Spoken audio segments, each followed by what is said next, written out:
La plaça Ciutat de la Lliça de Mislata, després d'un procés de remodelació del seu entorn, torna a estar oberta per al veïnat. La zona reurbanitzada compta amb un nou parc infantil, la millora dels espais en jardinatge, nou mobiliari i l'adaptació del lloc per a persones amb mobilitat reduïda.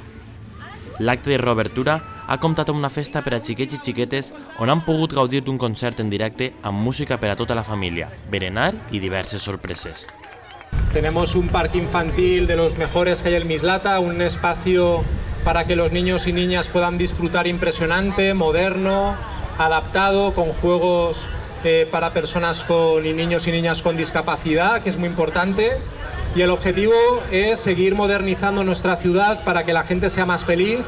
que podamos disfrutar, que podamos tener una ciudad a la vanguardia.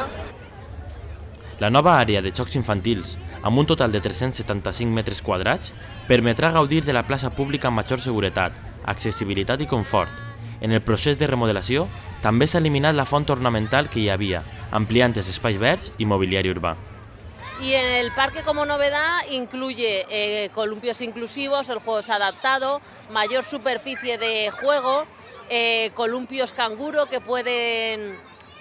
disfrutar mamás y papás con su descendencia. Luego también tenemos sombrajes nuevos, mobiliario para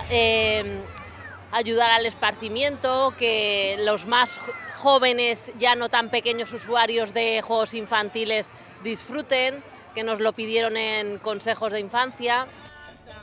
La plaça i el parc infantil han nascut de la implicació i la col·laboració veïnal gràcies al procés Mislata Opina, impulsat per la Regidoria de Participació Ciutadana per apropar la gestió de l'Ajuntament a la ciutadania. El veïnat major de 4 anys, dels carrers adjacents que va participar, es va decantar per la proposta de temàtica marinera amb el 61% dels vots emesos.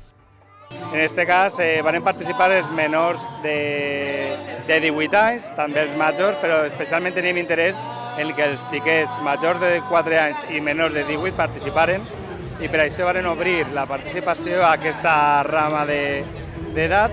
i és això el que volíem, fomentar la participació en la infantesa, que és una de les edats en les que més participació se li dona i per això volíem donar-los una veu d'aquesta manera.